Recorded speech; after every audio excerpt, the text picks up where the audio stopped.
বিয়োগত কিশোৰী মৃত্যুক লৈ চাঞ্চল্য তদন্তৰ দাবীত লাডুইগড় আৰক্ষী চকীত বিক্ষোভ প্ৰদৰ্শন আটছাৰ।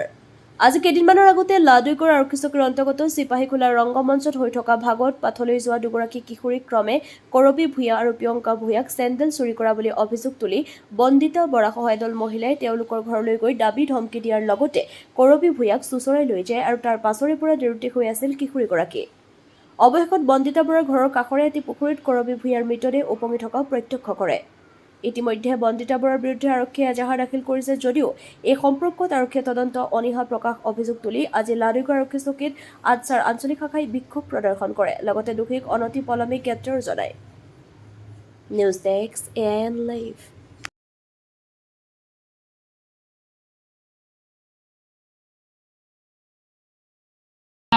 কৰবী ভূঞাৰ লগত এই আমাৰ প্ৰিয়ংকা আছিলে, ভাগৱত হৈ আছিলে শনিবাৰ দিনাখনত এই চিপাহীখোলা আমাৰ।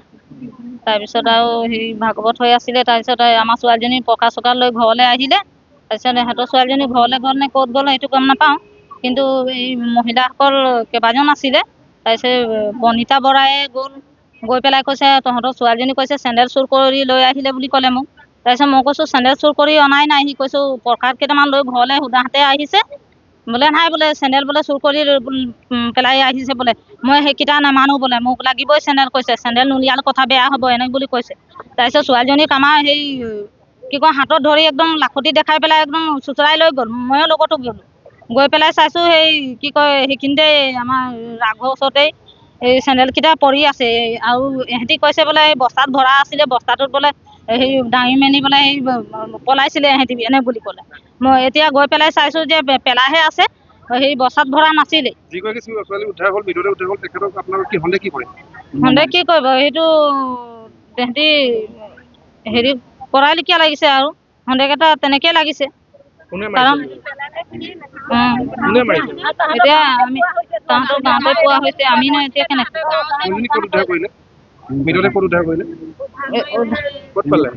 এতিয়া ডেড বডি এতিয়া হেৰি কি মই জানো, কিন্তু জেগাটোৰ নাম গম নাপাওঁ। পুখুৰীত পালে, পুখুৰীত পালে। তাৰপিছত আৰু সেই ছোৱালীজনীক পালে, তাৰপিছত আমাৰজনী ঘৰত পালোগৈ। যোৱা কেইদিনমান আগত চিপাহীখোলা ৰংগমঞ্চত ভাগৱত চলি আছিল আৰু এই ভাগৱতৰ পৰাই দুযোৰ চেণ্ডেল হেৰাই গ'ল বুলি আমাৰ দুৰ্গাবাৰী চাহ বাগিচাৰ চিপাহীখোলা ব্লকৰ ওচৰত একদম কাষত দুগৰাকী ছোৱালী কৰবী ভূঞা আৰু প্ৰিয়ংকা ভূঞাক চুৰ বুলি তেওঁলোকৰ ঘৰলৈ গৈছিল। কৰবী ভূঞা আৰু প্ৰিয়ংকা ভূঞা ঘৰলৈ আৰু গৈ মেলি তেওঁলোকৰ মাকক সুধিছে যে এই বন্দিতা বৰা নামৰ মহিলাগৰাকী আৰু এদল তেওঁলোকৰ লগত গৈছে আৰু তেওঁলোকে সুধিছে যে তোমাৰ ছোৱালীজনীয়ে ভাগৱতৰ চলি থকা জেগাৰ পৰা চেণ্ডেল চুৰ কৰি আনিছে, এই ভাগৱতৰ পৰা তেওঁলোকে চেণ্ডেল চুৰ কৰি ক'ত আনিছে? তেওঁলোকে কৈছে আমি চেণ্ডেল চুৰ কৰি অনা নাই। এই কোৱাত তেওঁলোকক মাৰিম বুলি লাখুটি চাখুটি লৈ আহিছিলে।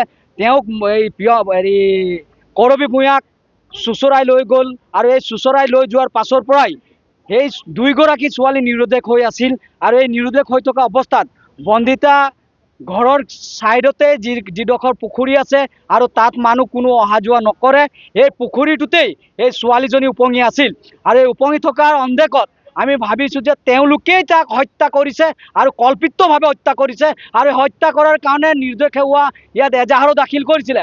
খুব দুখৰ বিষয়, কিন্তু কোনো ধৰণৰ ইয়াত তদন্ত নকৰিলে আৰু তদন্ত নোহোৱাৰ বাবে এইজনী ছোৱালীক আমি কৰবী ভূঞাক আমি হেৰুৱাব লগা হৈছে। খুব দুখৰে আমি কৈছোঁ যে কৰবী ভূঞাৰ যিদিনা 4 তাৰিখে অসমৰ ভৱিষ্যত ৰক্ষা আৰু অসমৰ অধিকাৰ সাব্যস্ত কৰাৰ কাৰণে যি চৰকাৰ গঠন ওলোৱা ভোট গণনা চলি থকা অৱস্থাত আমাৰ ছোৱালীজনীয়ে নিজৰ জীৱন দি চৰকাৰ গঠন কৰাৰ উদ্দেশ্যেৰে তেওঁক হত্যা কৰি পেলাইছে বুলি আমি যিজন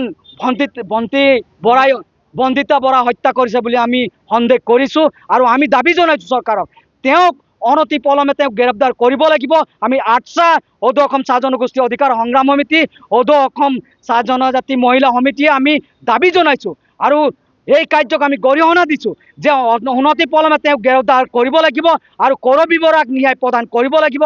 অন্যথা আমি কৰবী ভূঞাৰ দে আমি থানাৰ সন্মুখতে আমি বহি তেওঁক আমি ইয়াতে থাকিম যেতিয়ালৈকে তেওঁক গ্ৰেপ্তাৰ নকৰে আমি দাবী জনাইছোঁ চিপাহীকলা তেওঁ ঘৰ বুলি আমি জানো আৰু তেখেতক আমি প্ৰশাসনক আমি অনুৰোধ জনাইছোঁ যে প্ৰশাসনে অনতিপলমে তেওঁক গ্ৰেপ্তাৰ কৰি আনিব লাগিব নহ'লে মৃত দেহালৈ আমি ইয়াতে আমি অৱস্থান ধৰ্মঘট আমি পালন কৰিম যিকোনো খবৰ আৰু বিজ্ঞাপনৰ বাবে যোগাযোগ কৰক 7896121996